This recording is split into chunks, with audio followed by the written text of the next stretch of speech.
ठीक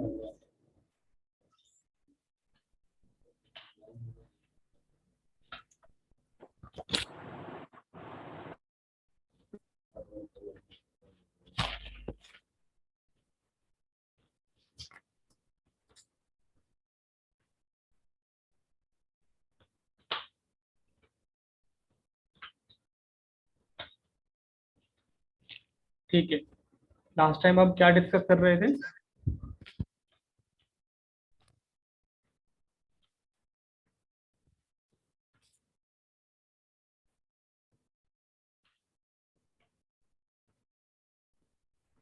ठीक है, चेंजेस इन इन्फ्लेशन एक्सपेक्टेशंस के ऊपर हम बात कर रहे थे। सही है। तो देखें, जब भी आपको पता चले कि कोई चीज़ सस्ती होने को जा रही है और मुस्तकबिल करीब में, तो आप क्या करते हैं? आपके एक्शंस क्या होते हैं? आप तो मतलब इतने वो होते हैं कंजूस या बचत करने वाले लोग, आपको पता चल जाए कि 2 दिन के बाद फ्री खाना बांटने वाला है या फ्री खाना हमें दिया जाएगा, कोई बंदा है जो कोई खैरात करना चाह रहा है, तो आप तो 2 दिन भूखे रहेंगे। ठीक है। या आपको लगे कि कोई होटल आपको जो है ना बड़ी कम कीमत में, बड़े कम दाम में खाना खिलाने वाला है, तो आप लोगों के क्या डिसीशंस होंगे? यही कि वेट कर लेते हैं, पानी पे गुजारा कर लेते हैं, बिस्किट पे गुजारा कर लेते हैं, पापे पे गुजारा कर लेते हैं और वेट कर लेते हैं। ठीक है। और उसके उलट अगर आपको पता चले कि 2 दिन बाद खानों की कीमत डबल होने वाली है या खाने की अशिया डबल होने वाली हैं, उनकी कीमतों में इजाफा होने वाला है, तो आप लोग क्या करते हैं? क्या रिएक्शन होता है आपका? रद्देमल क्या होता है? रद्देमल यही होता है कि आप जो है ना बड़ी तादाद में अपना स्टॉक खरीद करके रख लेते हैं। अब यही हुआ था ना जब कोरोना पहली पहली मरतबा आया था। ठीक है, देखें, ये आप इस लेक्चर को कंप्लीट होने दें और उसके ऊपर हम बात करते हैं। सही है। मैं ये कह रहा था कि जैसे ही कोरोना आया था, तो क्या हुआ था? आप लोग या जितने भी कंज्यूमर थे या जितने भी लोग थे, वो डर गए थे कि अशिया की कीमतों में इजाफा हो जाएगा और महंगी हो जाएगी या मिलना बंद हो जाएगी। तो बहुत सारे लोगों ने एक एक महीने का, 2 2 महीने का सामान खरीद करके जमा किया हुआ था। क्यों? क्योंकि आप ये एक्सपेक्ट कर रहे थे कि इन्फ्लेशन होने वाला है, प्राइसेस में इजाफा होने वाला है। तो नतीजा क्या निकला? इसका इम्पेक्ट आया एग्रीगेट डिमांड के ऊपर, यानी ओवरऑल जो डिमांड थी वो बढ़ गई खाने पीने की चीज़ों की या जो जिंदगी की दूसरी चीज़ें हैं। ठीक है। उसके बाद economic conditions and aggregate demand. अब दुनिया में कोई 5 6 किस्म के या 5 6 बड़े बड़े क्राइसिस आए, बड़े बड़े इकोनॉमिक रिसेशंस आए। अब एक इकोनॉमिक रिसेशन आया है 1930 के अंदर, फिर उसके बाद आया है 1998 और नहीं 1997 और 1996 के अंदर एक रिसेशन आया था। और उसके बाद ये जो 2007 और 8 वाला रिसेशन है वो आया है। ये क्यों आया है और इसका इम्पेक्ट क्या आया है एग्रीगेट डिमांड के ऊपर? देखिए, 90s के अंदर टेक्नोलॉजी ने बड़ी बड़ी डेवलपमेंट्स करी और बड़ी तरक्की की, बड़ी एडवांस लेवल की तरफ आ गई, ब्लैक एंड वाइट की तरफ से जो है ना ग्रीन होके आ गई और कलरफुल चीज़ें आ गई। तो उस दौरान एक डॉट कॉम बूम का चक्कर चला था। डॉट कॉम समझ रहे हैं ना? गूगल डॉट कॉम और वेबसाइट्स के आगे जो डॉट कॉम की चीज़ें लगती हैं, या डॉट कॉम का जो वर्ड लगता है तो उसको एक डॉट कॉम बूम लगाते हैं। इंटरनेट के अंदर डॉट कॉम बहुत यूज होता है। ये मतलब ये होता है कि कम्युनिकेशन, यानी हम कनेक्टेड हैं, हमारे अंदर डॉट्स हैं। वो तो एक अलग कहानी है उसकी। खैर, मैं आता हूँ उसके ऊपर ना, डॉट कॉम के ऊपर, डॉट कॉम बूम। अब जितनी बड़ी बड़ी कंपनीज आई, गूगल, यूट्यूब, या जो दूसरी, यूट्यूब तो अभी आया है, जो दूसरी कंपनीज ऑपरेट कर रही थी उस दौरान, तो उनके शेयर्स की प्राइसेस हाई हो गई, क्योंकि वो कमा रही थी, इंटरनेट फैल रहा था पूरी दुनिया में, उसका पूरा इंफ्रास्ट्रक्चर डेवलप हो रहा था, लोग उसको परचेज कर रहे थे, खरीद रहे थे, ऑफिसेज में, घरों में, हर जगह पे उसकी डिमांड बढ़ी हुई थी। तो डिमांड जब बढ़ी थी तो उसकी वजह से उन कंपनीज की, या उस इंडस्ट्री की, इंटरनेट इंडस्ट्री की जो शेयर्स थे, उस इंडस्ट्री में जो कंपनीज ऑपरेट कर रही थी उसकी डिमांड भी बढ़ गई, और फिर प्राइसेस बढ़ने लगी। लेकिन ये जो बूम है ना, वो आगे तक चला नहीं। वो 2001 में, 2001 तक वो अपने उरूज पर रहा, आफ्टर कुछ शॉक के बाद, क्योंकि 1996 और 97 में उसको थोड़ा धचका आया, और उसके बाद वो दोबारा रिज्यूम हुआ। और दोबारा रिज्यूम होने के बाद शेयर्स की कीमतों में इजाफा होता गया। अब किसी भी चीज़ की कीमत में इजाफा होता जाना एक अच्छा अमल नहीं, कंटिन्यूटी इन इन्फ्लेशन देयर नहीं होनी चाहिए कभी भी। वो फिर इकोनॉमिक एडवर्स कंडीशंस को दावत देती है। अगर इन्फ्लेशन कंस्टेंटली या मार्केट प्राइसेस कंटिन्यूसली बढ़ती जाएं, या मामूल से ज़्यादा बढ़ने लगी, अब वो बड़ी बड़ी शेयर्स उनके पास आ गए, बहुत सारे लोगों के पास। तो उन्होंने कहा कि यार, अब तो ये मार्केट मेच्योर होने को जा रहा है, और अब प्राइसेस इसकी नहीं बढ़ रही। फिर उसी दौरान यूएस गवर्नमेंट ने क्या किया कि हाउसिंग स्कीम्स इंट्रोड्यूस करी। ठीक है, हाउसिंग स्कीम्स इंट्रोड्यूस जैसे ही करी हैं उन लोगों ने, तो वो जो लोगों के पास पैसा था, या वो जो शेयर्स थे, वो उन लोगों ने दोबारा चेंज कर दिए इस इंडस्ट्री के अंदर, हाउसिंग इंडस्ट्री के अंदर, या कंस्ट्रक्शन इंडस्ट्री के अंदर। गवर्नमेंट क्या कर रही है, सबको इनकरेज कर रही है कि तुम जो है ना परचेज करो, और उसके अगेंस्ट उसको लोन भी दे रही है। गवर्नमेंट्स लोन दे रही है हाउस होल्ड्स को, या लोगों को, कि वो इस इंडस्ट्री के अंदर इन्वेस्ट भी करे और फिर चीज़ें बाय भी करे। अब गवर्नमेंट ने जो लोन्स लिए, और फिर कुछ कंपनीज ने भी आ गई, कमर्शियल बैंक भी आ गई, वो भी लोन देना शुरू किया उन लोगों ने। तो नतीजा ये निकला कि लोन तो वो देते गए, अचानक से एक डाउनफॉल आ गया उसकी डिमांड के अंदर, हाउसिंग की डिमांड के अंदर।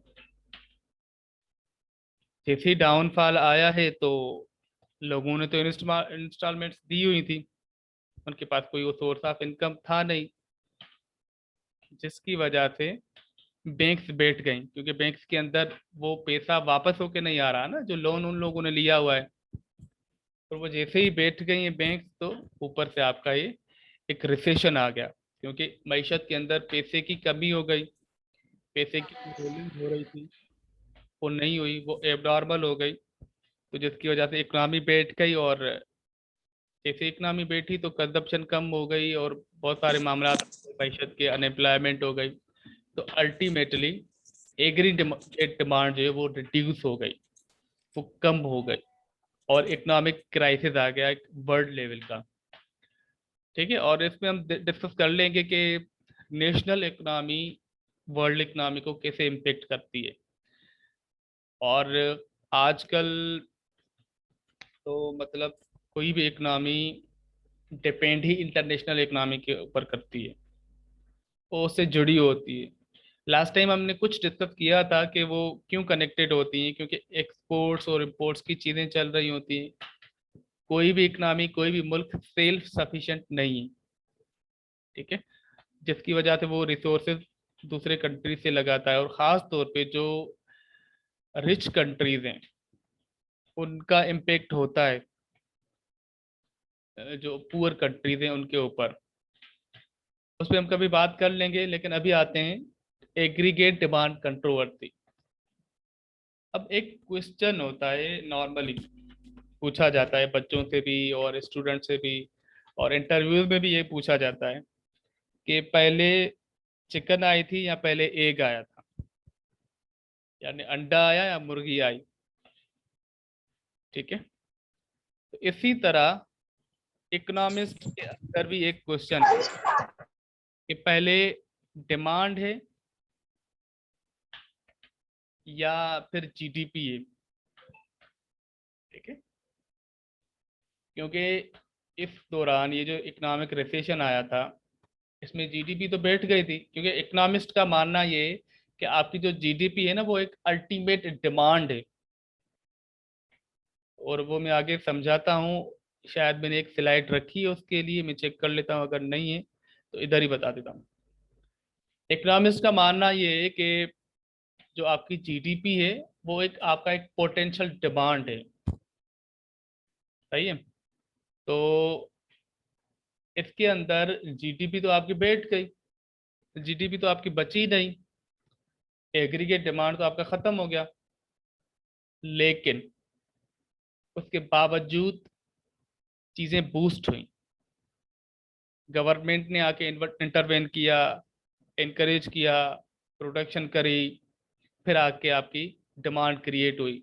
लेकिन इनका मानना ये है कि देखें, आपकी बात बिल्कुल दुरुस्त है कि जो आपकी जीडीपी है या जो जो फाइनल वैल्यूज हैं आपके गुड्स के और सर्विसेज के, वो आपने टोटल करके रखे, और वो आप कुछ ही अरसे के अंदर वो चीज़ें बिक जाएंगी इकनॉमी के अंदर, यानी वो डिमांड में कन्वर्ट हो जाएंगी।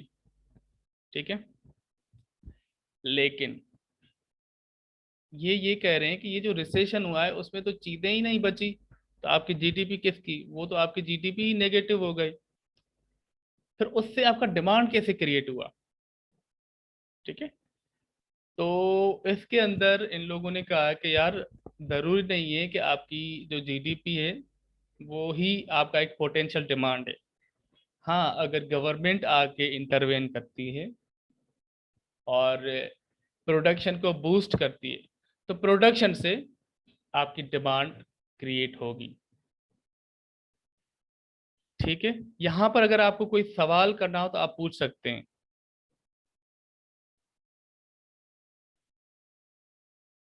तो इसमें यह है कि जिस तरह इन लोगों ने कहा है कि पहले चिकन आई या पहले एग आया, तो इसी में भी ये है कि दोनों आ सकते हैं, कंफ्यूजन दोनों के लिए एग्जिस्ट करती है।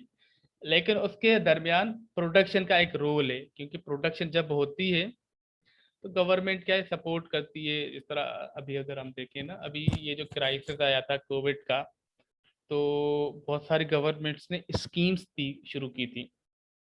अब जिस तरह इमरान खान ने एहसास प्रोग्राम शुरू किया था, उससे क्या हुआ कि लोगों के अंदर डिमांड क्रिएट होगी, डिमांड को प्रोमोट किया गया। सही है, ताकि एक जो इकोनॉमिक साइकिल है वो स्टेबल हो, उसके अंदर कोई मसाइल ना हो। ठीक है,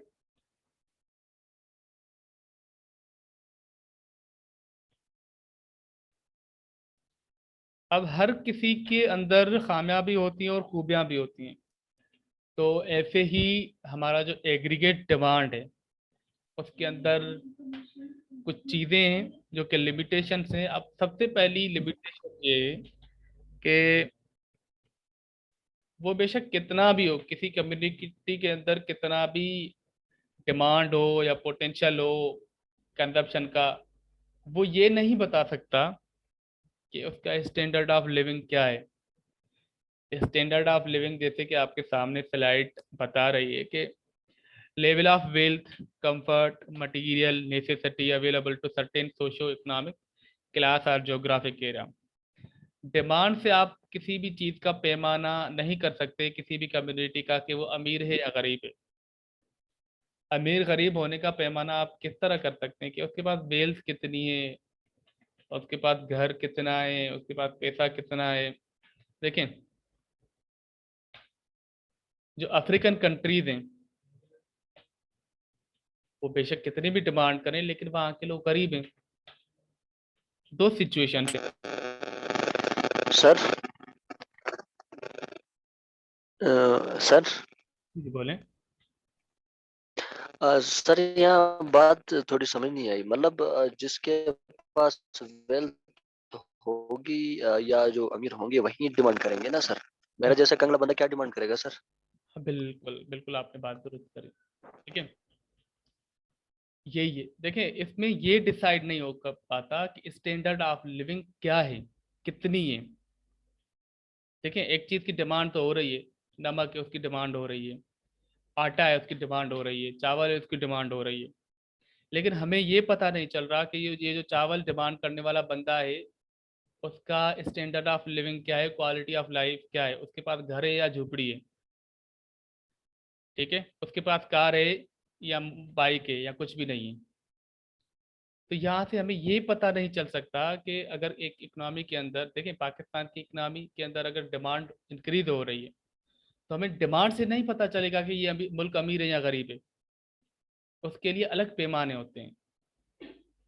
ठीक है, किसी भी इंडस्ट्री के अंदर या किसी भी कंट्री के अंदर या कहीं पर भी अगर कोई चीज़ डिमांड हो रही है किसी भी चीज़ की, या ओवरऑल एक डिमांड राइज हो रही है, तो उसके बेसिस पर हम ये नहीं डिसाइड कर सकते कि this is a rich country और this is a poor country.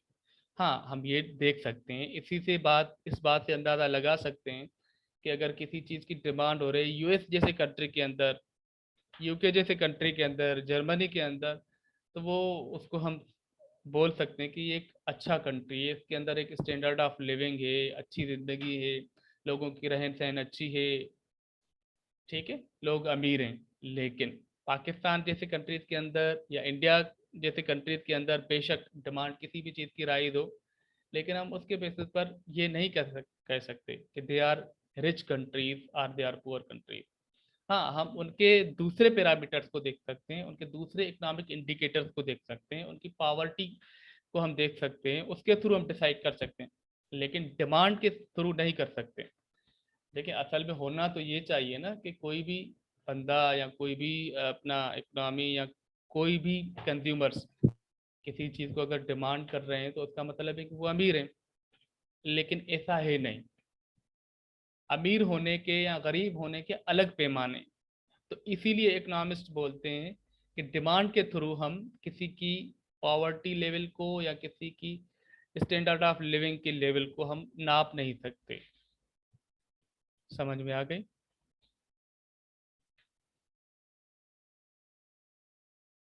ठीक है।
हेलो, आवाज़ आ रही है आप लोगों के पास?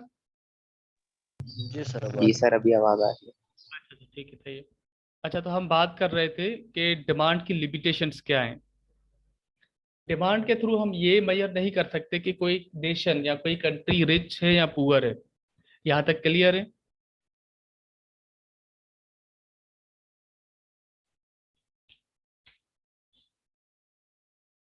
अच्छा, उसके बाद हम डिस्कस करेंगे कि रिलेशनशिप क्या है जीडीपी के दरमियान और एग्रीगेट डिमांड के दरमियान। वो मैंने पहले ही आपको बता दिया कि एग्रीगेट डिमांड क्या होता है, एक पोटेंशियल डिमांड होता है आपकी जीडीपी का।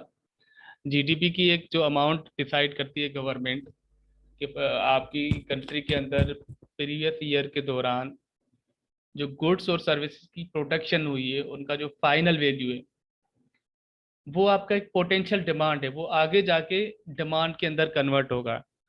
अगर वो डिमांड के अंदर कन्वर्ट नहीं हो रहा, ठीक है, यानी लोग कंज्यूम नहीं कर रहे, उनकी कंजप्शन नहीं आ रही, वो चीज़ें परचेज नहीं कर रहे, तो उसका मतलब है कि इकोनॉमिक डाउन फॉल फॉल है, या इकोनॉमी आपकी डाउन है, या आप लोग ने सही एस्टिमेशन नहीं करी, या जितने भी कंपनीज हैं उन्होंने एस्टिमेशन प्रोडक्शन की सही नहीं करी। देखें, प्रोडक्शन की जीडीपी में क्या देखा जाता है, चीज़ें बिकती हैं नहीं बिकती नो इशू, चीज़ें बनी कितनी है ये देखा जाता है।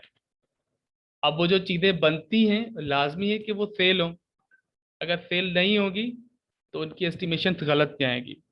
जब कंपनीज का स्टॉक खराब होगा, उनकी चीज़ें नहीं बिकेंगी, तो उसका एक ओवरऑल इम्पेक्ट आएगा इकोनॉमी के अंदर।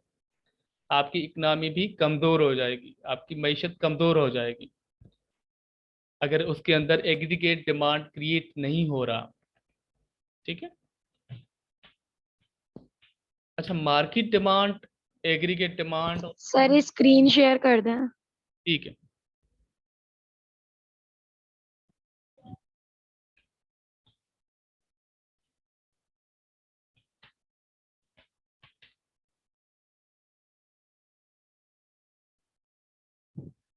Market demand versus aggregate demand, ये आपको नजर आ रहा है। जी जी सर सर, नजर आ रहा है।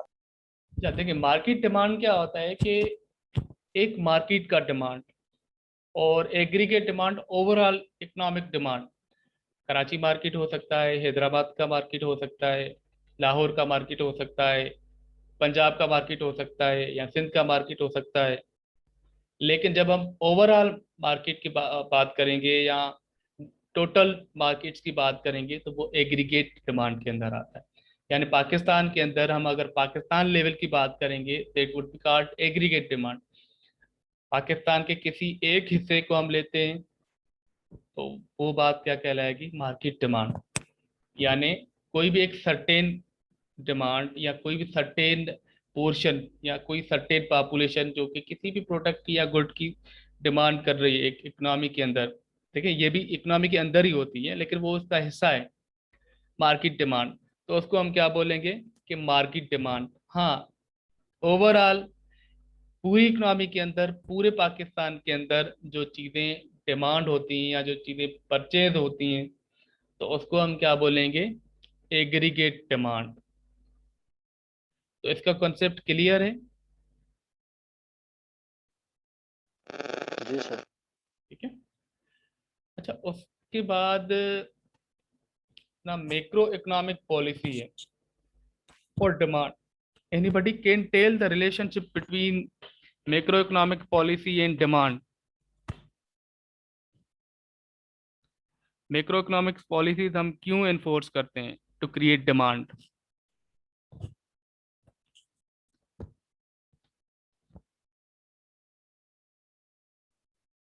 प्लीज, यही पूछना चाह रहा हूँ, आप लोग भी इनपुट दें अपनी तरफ से।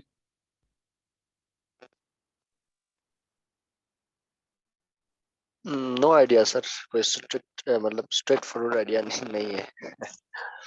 यही मारे यार।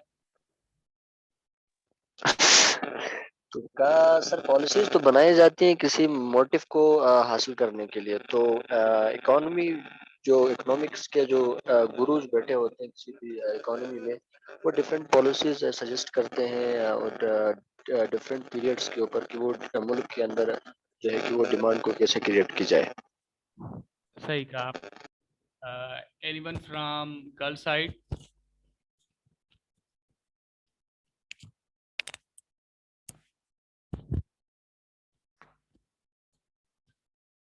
खवातीन में से कोई बोलना चाहेंगी।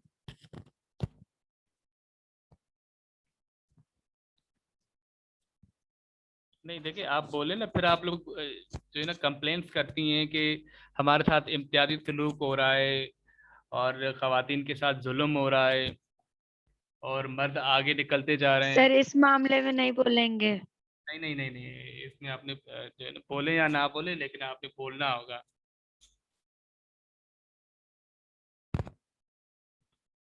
देखें, मैक्रो इकोनॉमिक पॉलिसी का क्या मतलब होता है कि एक overall policy, country level policy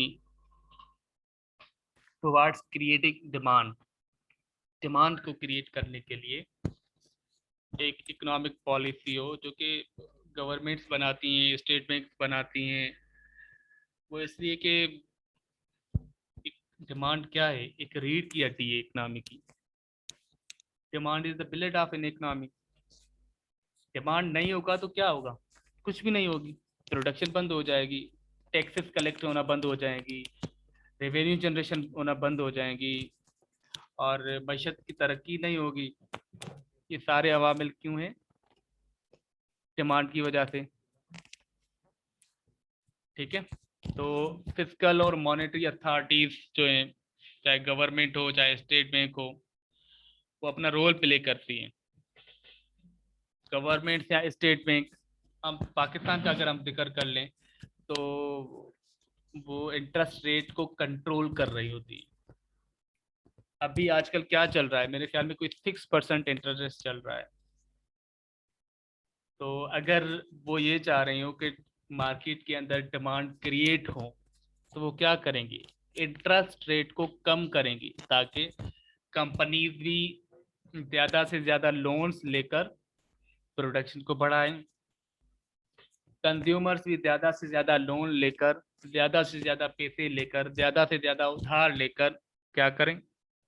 चीज़ें परचेज करें। ठीक है, और फिस्कल पॉलिसी या मॉनेटरी पॉलिसी हम आगे जाके डिटेल में पढ़ेंगे, लेकिन इसमें यहाँ तक हम पढ़ते हैं कि इंटरेस्ट रेट को कम करती हैं ये दोनों अथॉरिटीज़, प्राइसेस को कंट्रोल में रखती हैं ताकि चीज़ों की परचेजिंग ज़्यादा हो, उसकी बाइंग ज़्यादा हो, और सप्लाई ऑफ मनी ज़्यादा करती हैं। सप्लाई ऑफ मनी कैसे ज़्यादा करती हैं? ये जो लोन है ना, उसको हम क्या बोलेंगे? Supply of money. मार्केट के अंदर अगर लोन्स एग्जिस्ट करती हैं, गवर्नमेंट्स लोन देती हैं या स्टेट बैंक या जो मॉनेटरी इंस्टीट्यूशंस हैं, वो अगर लोन्स देती हैं तो उससे क्या होता है, आगे जाके डिमांड क्रिएट होता है, लोगों के पास पैसा आता है तो फिर चीज़ें खरीदना शुरू कर लेते हैं। तो उसको हम मैक्रो इकोनॉमिक पॉलिसी के अंदर पढ़ते हैं। सिर्फ ये काम नहीं है मैक्रो इकोनॉमिक पॉलिसी का कि चीज़ों के लिए डिमांड क्रिएट करें, लोगों को लोन दें और लोग खरीदें। एक बहुत इम्पॉर्टेंट चीज़ है, बड़ी इम्पॉर्टेंट चीज़ है। देखें, 1 साल के लिए 2 साल के लिए आप चलो लोन देते रहे लोगों को, लेकिन यहाँ पर एक सवाल उभरता है। वो सवाल ये है कि ये लोग लोन देंगे कैसे?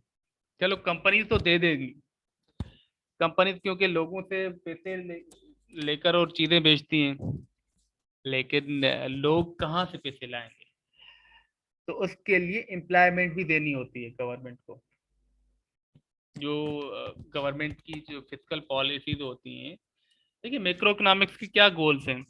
प्राइसेस को कंट्रोल में रखें, अनएम्प्लॉयमेंट को कम करें, यही चीज़ें हैं ना। प्रोडक्शन को बढ़ाएं, मईशत को, जीडीपी को बढ़ाएं। तो वो पैसा फिर गवर्नमेंट के पास फिर कहाँ से आएगा पैसा? वो आएगा एम्प्लॉयमेंट क्रिएट करने से।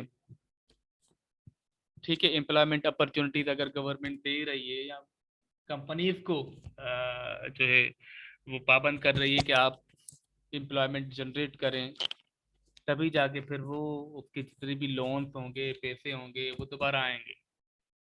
वरना क्या होगा? लोग तो खा के और चले जाएंगे। और हमारे यहाँ क्या होता है पाकिस्तान के अंदर, जब बैंक वाले आते हैं कर्जाई, तो गायब हो जाते हैं लोग।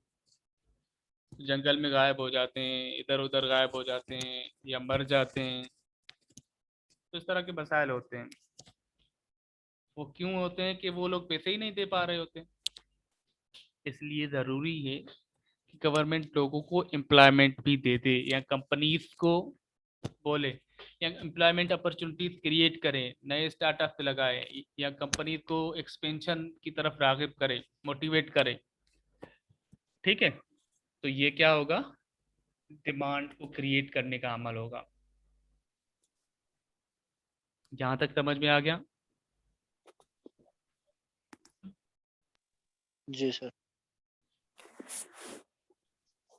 अच्छा, अब आते हैं हम केंशन इकोनॉमिक्स के ऊपर ना। ये कीन्स क्यों हम इसको बार बार पढ़ रहे हैं? सर एक सवाल है। जी जी। सर अगर गवर्नमेंट जॉब्स अनाउंसमेंट करती है तो उसके ऊपर भी तो उसको यानी कि अब सैलरी अपने का क्या कहते हैं, टैक्सेस जो कलेक्ट करते हैं उसमें से सैलरी वो पेड करते हैं अपने यानी कि एम्प्लॉयज को। जो गवर्नमेंट जॉब्स के लोग क्यों नहीं अनाउंस करते हैं फिर, अगर इनको एम्प्लॉयमेंट देनी चाहिए जिससे लोग आसानी से कर्ज उतार सकें? तो इस हवाले से आप क्या कहेंगे, गवर्नमेंट क्यों नहीं अनाउंस करती है जॉब्स वगैरह? ठीक है, मैं आपकी बात समझ गया। देखें, एक प्रोग्राम होता है गवर्नमेंट का पूरा, एक साइंस होती है। देखिए, हमारे गवर्नमेंट को आप रहने दें, हमारी गवर्नमेंट खाने पीने वाले गवर्नमेंट है, सीधी बात है। खाया पिया लूटा चले गए, जिसकी वजह से लोग गुर्बत और अफलास को भुगत रहे हैं। आप ले लें एग्जाम्पल बड़ी बड़ी ताकतवर मईशतों के, Japan, Germany, Finland, Thailand. Thailand की मईशत कमज़ोर है लेकिन वहाँ पर लोग अच्छे हैं, मईशत उसकी अच्छी है। और यूएसए, बरतानिया, इनके एग्जाम्पल्स लें। वो लिंक कर रहे होते लोगों को, के पोर्टल्स हैं, उनकी अनएम्प्लॉयमेंट की बड़ी बड़ी डिपार्टमेंट्स हैं, वो काम करती हैं लोगों को रोजगार देने के लिए। अब यहाँ पर भी वो कल्चर आहिस्ते आहिस्ते आया है। आप देखेंगे ना, इकरा यूनिवर्सिटी में वहाँ पर एक प्लेसमेंट पॉइंट है या करियर डेवलपमेंट पॉइंट है, या आईबी में आप देखेंगे तो करियर डिपार्टमेंट है उनका। और जो अच्छी अच्छी यूनिवर्सिटीज हैं, दे बेस्ट है, वहाँ पर उनका एक प्लेसमेंट डिपार्टमेंट है। फेडरल उर्दू यूनिवर्सिटी चूँकि गवर्नमेंट यूनिवर्सिटी है तो वहाँ पर उसका इतना नहीं है। कल्चर की बात कर रहा हूँ, जो अच्छी इकोनॉमी है वहाँ की बात कर रहा हूँ। उनका क्या है, वो क्यों बना रही हैं ये डिपार्टमेंट्स या ये फंक्शंस क्यों कर रही हैं? वो इसलिए कि लोगों को एम्प्लॉयमेंट दें। अब पढ़ने के बाद आप किस काम के हैं? आप बकरे तो है नहीं कि आपको ज़बह किया जाए। ठीक है, 4 साल आपने पढ़ा, 6 साल पढ़ा, जितने साल आपने पढ़ा, मेहनत करी, अपने रिसोर्सेज लगाए, गवर्नमेंट के रिसोर्सेज लगाए, अब आपने कंट्रीब्यूट करना होगा इकोनॉमी के अंदर। तो उसलिए गवर्नमेंट बड़ी एफर्ट्स करती है और गवर्नमेंट जॉब भी अनाउंस करती है, लेकिन गवर्नमेंट की भी एक कैपेसिटी होगी कि गवर्नमेंट जॉब दे। वरना क्या है, जो प्राइवेट सेक्टर है उसको इनकरेज करती है गवर्नमेंट। गवर्नमेंट उनको सब्सिडीज दे रही होती है। अच्छा, मैं अभी आपको बताऊं, कोविड-19 जैसे ही आया था तो गवर्नमेंट ने एक स्पेशल स्कीम दी हुई थी, स्टेट बैंक ने, जिससे जो पेरोल फाइनेंसिंग, पेरोल समझते हैं ना आप, एक ऑर्गेनाइजेशन के अंदर जितने लोग हैं उनकी सैलरी गवर्नमेंट दे रही थी। क्यों दे रही थी? कि इकोनॉमिक साइकिल स्टेबल हो। ठीक है, ताकि आउटपुट मेंटेन हो और लोगों की इनकम मेंटेन हो, अनएम्प्लॉयमेंट ना हो, मसले ना हो मईशत के, तो गवर्नमेंट करती हैं। यहाँ पर छोटे लेवल पे या यहाँ पर करप्शन है या बीच में चीज़ें हैं, बीच में मसाइल हैं, जिसकी वजह से वो अफेक्टिव नहीं हो रही। लेकिन बाहर जो एडवांस कंट्रीज हैं वो एडवांस हुए ही इसी वजह से हैं। उन्होंने इन प्रिंसिपल्स को फॉलो किया है, इन प्रिंसिपल्स के अंदर कोई बेईमानी नहीं की जिस तरह हमारे यहाँ होती है। तो वो मईशतें ताकतवर भी हैं, दुनिया के ऊपर उनका गलबा भी है, राज भी है, हुकूमत भी है। और हम जैसे ममालिक को उन्होंने यरगमाल करके रखा हुआ है। ठीक है, तो अब मेरे ख्याल में आपके सवाल का जवाब आ गया कि गवर्नमेंट क्यों नहीं इंटरवेंशन करती ना, गवर्नमेंट करती है, लेकिन वो उसकी एक कैपेसिटी होती है। हमारी गवर्नमेंट इतनी अमीर नहीं है कि वो, या उसके पास इतने वसाइल नहीं है, या उसके पास इतनी टैक्स कलेक्शन के सोर्सेज नहीं है, टैक्स कलेक्शन का निज़ाम अच्छा नहीं है, और इनकम का कोई अच्छा खास सेटअप नहीं है। आती है इनकम, ऐसा नहीं है, एक्सपोर्ट्स इतनी अच्छी नहीं है, ओवरसीज पाकिस्तान से कुछ आ रहा है, तो उसको सही से इस्तेमाल करने की ज़रूरत है और एम्प्लॉयमेंट क्रिएट करने की ज़रूरत है हमारी इकोनॉमी के अंदर। ठीक है, ये जो कीन्स है ना, ये एडम स्मिथ को पीछे छोड़ के जाता है। एडम स्मिथ क्या करता है, वो ये कहता है कि फ्री मार्केट इकोनॉमी, ठीक है, इकोनॉमी फ्री हो, मार्केट फ्री हो, उनमें गवर्नमेंट का कोई रोल ना हो। लेकिन कीन्स क्या कहता है कि गवर्नमेंट का रोल हो, और आजकल की जो इकोनॉमीज है ना, वो इसी के प्रिंसिपल्स के ऊपर ज़्यादा चलती हैं। ठीक है, तो ये कॉन्सेप्ट क्लियर हो गया कि कीन्स की इकोनॉमी क्यों इम्पोर्टेंट है। वो इसलिए इम्पोर्टेंट है कि उसका बहुत बड़ा रोल है डिमांड क्रिएट करने में। वो डिमांड साइड थ्योरी को देखती है। वो ये कहती है कि डिमांड क्रिएट करो, सप्लाई खुद ही क्रिएट हो जाएगी, प्राइसेस खुद ही सेट हो जाएंगी। ये आखिरी में जो है ना, वो कहते हैं ना कि सही जगह पे तीर मारना, ये उसकी बात करती है कीन्स की जो इकोनॉमी है, जिसकी वजह से इसको सारी दुनिया में फॉलो किया जाता है। और उसके बाद हम आते हैं Keynes economics and fiscal policy. अच्छा, मल्टीप्लायर इफेक्ट आपने कभी पढ़ा है या सुना है? क्या चीज से दोबारा बोलिएगा? Multiplier effect.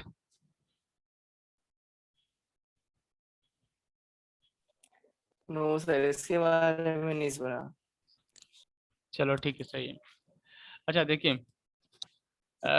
ये जो फिस्कल पॉलिसी होती है उसमें क्या हम करते हैं,